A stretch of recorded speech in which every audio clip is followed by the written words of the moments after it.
Merci de nous rester fidèles. Vous êtes dans Afia, c'est l'émission qui vous permet d'avoir des consultations médicales gratuites. Vous êtes également dans le salon VIP de Kër Soukaina. La chaîne, c'est Soukaina Télévision STV. Et on parle alors de santé. C'est notre 4e épisode. Docteur Alexandra Khuzami, merci. Oui, le plaisir est partagé. Aujourd'hui, on va parler des croyances pour essayer de faire le tour de la question sur cette thématique qu'est la puberté. Les croyances en Afrique, il y en a pas mal. Et sur le plan traditionnel, pour aider la jeune fille à préserver sa virginité, il y a eu l'idée de la circoncision. Une mauvaise idée? Vous voulez parler de l'excision? De l'excision, oui. C'est ça. Oui, chez la fille, c'est l'excision. C'est ça. OK. Chez la fille, c'est l'excision.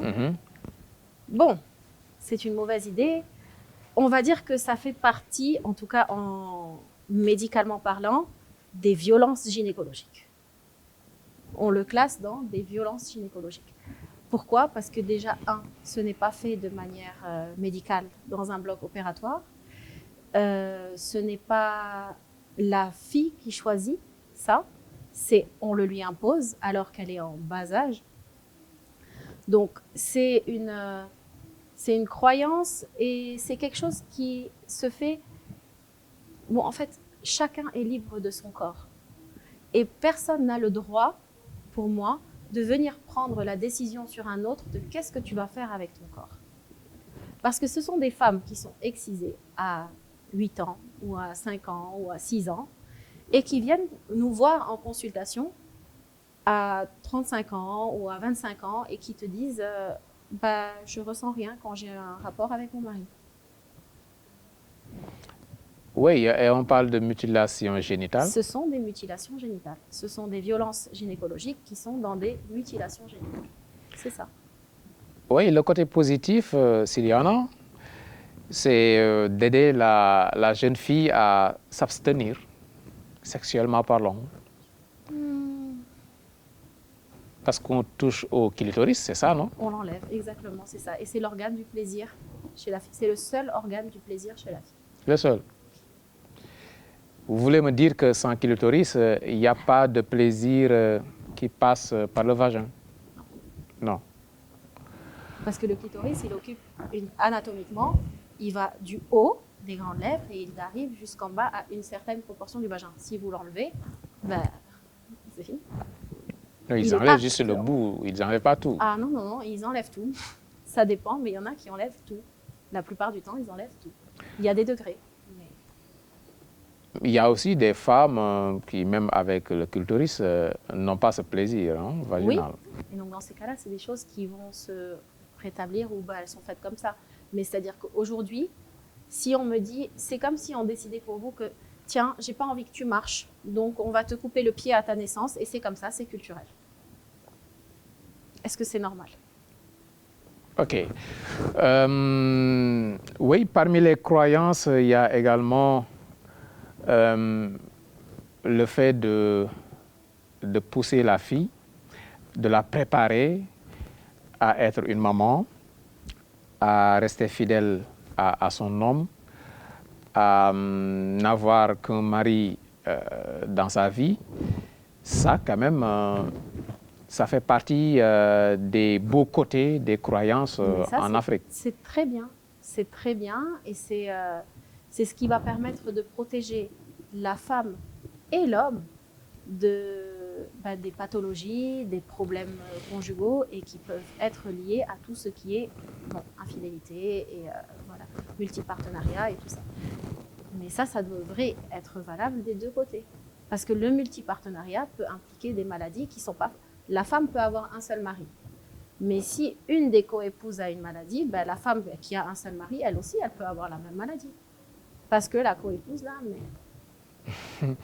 Oui, il y a eu tout le temps des coépouses avec nos grands-parents et il n'y a pas eu ces problèmes. Peut-être qu'il y a eu ces problèmes, mais que vous ne savez pas. Oui, peut-être. Avec des si, on peut parler de tout, non? C'est ça, en fait. La polygamie a toujours été une solution aussi en Afrique, non? Et même dans le monde. Hein. Je ne dirais pas une solution, mais je dirais a toujours existé. Oui. Ça ne veut pas dire que c'est une solution. C'est mieux que l'infidélité. Hein? Ah, ça, non? C'est pas une forme d'infidélité. Ah bon? Ou bien? Bon, ça dépend. Je parle à une femme. Justement, vous parlez à une femme. Moi, si je suis première femme de quelqu'un et qu'il vient m'annoncer salut, au fait, demain je me marie, j'ai une autre femme. C'est pas de l'infidélité. Ça dépend de ses croyances et voilà. de Mais je pense que la première femme, même si elle est sénégalaise et qu'elle a vécu avec ces croyances-là, eh ben, je ne pense pas qu'elle sera contente. Hein. Il y en a beaucoup qui ne sont pas contentes, en tout cas. Oui, ça, c'est une parenthèse. On ne sera jamais d'accord. C'est ça. OK. Mais il y a des croyances quand même qui sont là, qui sont réelles dans l'encadrement de ces adolescents. Les lignes bougent parce qu'on vit dans un village planétaire.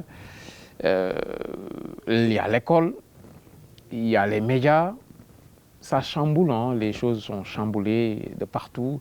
Et c'est difficile maintenant de rester sur ses croyances. C'est vrai. C'est vrai qu'avec les médias, c'est beaucoup plus compliqué de rester sur les acquis des ancêtres et de ne pas actualiser. Parce que les adolescents de nos jours sont à la page. Et sont à la page de ce qui se passe à travers les téléphones, même si à la maison, ils n'ont pas forcément accès à ça. Peut-être que le téléphone de la copine ou peu importe ce qu'ils apprennent, même à l'école, est différent de ce qu'on apprenait à l'école avant. Ils sont beaucoup plus à la page que nous. C'est bien d'être à la page, mais c'est aussi bien de savoir qu'on a besoin de ses parents. Exact. Pour nous guider, pour nous dire ce qui est convenable, ce qui ne l'est pas, ce qui est blâmable, ce qui ne l'est pas. Ce n'est pas du moralisme, mais la personne en a besoin. Tout à fait. C'est le sens de la responsabilité et c'est aux parents de savoir inculquer ça et communiquer ça à ses enfants. Et c'est très difficile. Oui, le fait d'en arriver à frapper l'enfant, par exemple. Vous parlez à quelqu'un qui ne frappera pas, je l'espère, mes enfants, mais ça dépend des sociétés. Après, je ne serai jamais de ceux qui vont conseiller d'aller battre un enfant. Non, il en est hors de question. Mais bon, je ne peux pas juger non plus quelqu'un qui choisit ce mode d'éducation-là. Ce n'est pas à nous de choisir le mode d'éducation de telle ou telle personne, ni de juger le mode d'éducation de telle ou telle personne. Oui, mais on a constaté que les sociétés qui ont gardé cette approche, on peut parler des Japonais, on peut parler des Africains, que l'enfant reste un enfant, le papa peut toujours corriger l'enfant, même devant ses frères ou devant ses amis. Ça aide quand même à avoir des garde-fous, à rester réglo. Il y a moins de délinquance dans ces sociétés et moins de dérives. Non, c'est un couteau à double tranchant. Parce qu'aujourd'hui, un petit garçon qui a eu l'habitude d'être frappé par son papa peut venir à 12 ans frapper une fille et faire partie après des violents qui vont frapper une fille parce que mon papa m'a frappé. Il a été éduqué comme ça. Donc pour lui, ça c'est la normalité. Donc ça peut faire partie des garçons qui vont battre la fille par exemple et qui vont eux trouver ça normal parce qu'ils ont été éduqués de cette manière-là et que pour eux c'était normal. Tout dépend. Et ce qui stipule qu'il n'y a pas de recette pour l'éducation d'un enfant. Chaque enfant a ses besoins propres. C'est ça. Chaque enfant a ses besoins propres. Chaque parent a été éduqué d'une manière et chaque parent a ses convictions propres. Et personne n'est là. Moi, je suis personne pour venir vous dire ne fais pas ça ou ne fais pas ça. Comme vous êtes personne pour venir me dire ne fais pas ça ou ne fais pas ça. Moi, je suis adulte, je suis libre de mes choix. Et tant que mes choix sont, moi, ce que j'estime bien pour mon enfant et de manière légale, correcte, il n'y a pas de raison que quelqu'un vienne me dire quelque chose. Bien sûr, je peux avoir tort, comme je peux avoir raison. Mais il faut toujours avoir le recul sur soi-même pour pouvoir se dire est-ce que ce que je fais, c'est bien? On est dans une société qui croit en Dieu, Dieu merci. Et est-ce qu'aujourd'hui, Dieu accepterait ce que je suis en train de faire comme quelque chose de bien? Et peut-être que ce serait bien de passer par là, même pour l'éducation de l'enfant. Est-ce que ce que tu fais, même pour l'éducation sexuelle, vis-à-vis de Dieu, est-ce que c'est bien? parce qu'on est dans cette vie et dans l'au-delà. Moi, je crois en Dieu, vous croyez en Dieu. Et c'est une des chances qu'on a dans la société africaine, c'est qu'on croit en Dieu et que Dieu, il est amour, il est paix, mais quand on fait quelque chose de pas bien, Dieu te punit. Est-ce que Dieu accepterait que moi, je frappe mon enfant de cette façon-là? Peut-être pas. Donc, peut-être que je vais me remettre en question. Oui, en Occident, souvent, on interdit de frapper l'enfant, mais ils peuvent être beaucoup plus violents. Il y a des social workers qui surveillent l'enfant, son traitement, et des fois, il en arrive même à séparer l'enfant de ses parents. Ça, c'est pas violent aussi? C'est une violence, bien sûr. Une violence n'est pas forcément physique. Et la violence morale est beaucoup plus difficile à guérir qu'une violence physique. Parce que la violence physique, c'est simple. Si je vous donne un coup, là, maintenant, ça va vous faire mal. Vous pouvez peut-être avoir un bleu. Le bleu va durer 10 jours. La douleur va durer 24 heures, 48 heures. C'est fini. Mais la violence morale qui était derrière ce coup-là, ou même s'il n'y a pas eu de coup, mais que c'est quelqu'un qui fait du harcèlement, ou un adolescent qui subit du harcèlement moral, qui a peur d'aller à l'école, qui se dit si je vais à l'école, on va me faire ça, c'est beaucoup plus difficile à guérir parce que ce n'est pas palpable. Quelque chose, une blessure, on peut faire un pansement et ça va mieux. Une blessure dans la tête, on peut rien faire. Vous, en tant que parent, vous allez regarder votre enfant détruit et pleurer et vous ne savez même pas quoi faire pour le consoler. Vous allez lui amener une glace, la glace ne va pas réparer la violence morale qu'il a eue. Oui, séparer l'enfant de ses parents, c'est quand même douloureux. Mais on constate qu'en Afrique, il y a pire, des parents qui abandonnent à la limite leurs enfants. Des enfants qui sont H24 dans la rue, qui deviennent de petits délinquants, parce que le parent est absent. Il ne joue pas son rôle du tout. Et l'État laisse faire. Ça aussi, il faut trouver peut-être des solutions. Hein? Ça, si on avait la solution à ça, je pense que l'Afrique serait guérie d'un fléau. Et je pense que ce problème-là est beaucoup plus profond que le parent qui laisse son enfant. Parce que parfois, c'est des histoires qui sont beaucoup plus hautes. C'est je fais mon enfant pour le donner à tel. Parce que c'est tel qui doit s'en occuper dans sa façon d'éduquer. Et la façon d'éduquer de tel, ça va être, tu vas dans la rue, si tu ne me ramènes pas les 500 francs aujourd'hui, bah, ok, tu vas être frappé, tu vas être ça.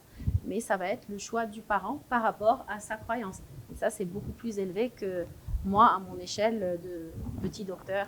Voilà. Et le pourcentage d'enfants qui s'en sort est trop peu. Hein? Oui, très réduit. Franchement, il n'y a pas beaucoup de chances de s'en sortir de ça. Au-delà même de ces daras dont vous faites allusion, il y en a des parents qui, ok, les enfants sont même à la maison, mais les parents ne sont jamais là. Un enfant de moins de 10 ans qui passe la journée dans la rue, qui va dans tel foyer et dans tel autre foyer, qui ne fait pas ses exercices à domicile, ça aussi c'est une sorte de fuite en avant. Tout à fait. Tout à fait. Parce qu'un enfant, quand on le fait, premièrement, on ne le fait pas seul. Que ce soit une maman ne fait pas l'enfant seul, le papa ne fait pas l'enfant seul. Mais aujourd'hui, l'enfant que vous faites, ce n'est pas pour le donner à la grand-mère. C'est parce que vous l'avez fait et il faut assumer la responsabilité de ce qu'on a fait. Assumer la responsabilité de la parentalité. Parce que faire un enfant, c'est une responsabilité morale, c'est une responsabilité financière, c'est une responsabilité humaine et c'est une responsabilité devant Dieu. Aujourd'hui, on se marie, on fait un enfant dans un cycle normal, mais cet enfant-là, vous le faites dans l'amour, vous le faites dans ce que vous avez fait et vous le faites pour l'assumer. Et vous ne l'avez pas fait pour que ce soit une main-d'œuvre. Et malheureusement, beaucoup de gens ici, et c'est ce qui fait que parfois ils ont 5, 10, 15 enfants, on ne comprend pas comment, mais parce que peut-être qu'ils considèrent les enfants comme une main-d'œuvre. Ça fait un garçon de plus pour aller au champ, cueillir les cacahuètes. Oui, ça, dans le passé, voilà. Oui, on est d'accord, mais aujourd'hui, ce n'est plus possible. Il y a aussi l'absence de l'État, il faut en parler. Bon, est-ce que l'État peut contrôler la manière de se reproduire Non, pas la manière de se reproduire, mais quand on a des enfants en tant qu'État, il faut les accompagner dans leur santé, au niveau de leur santé, au niveau financier, pour qu'ils deviennent des adultes aptes à contribuer au développement de leur pays. Peut-être qu'il faudrait sensibiliser l'État et tous les dirigeants. L'enseignement doit être gratuit, Exactement. la santé également à bas âge, le transport jusqu'à l'âge de 11 ans doit être gratuit.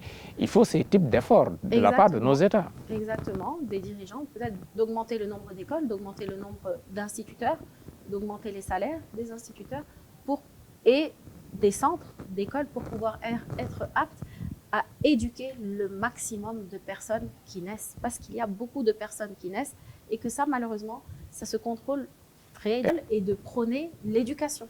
Si on prône l'éducation à l'école, l'éducation à devenir quelqu'un, l'éducation.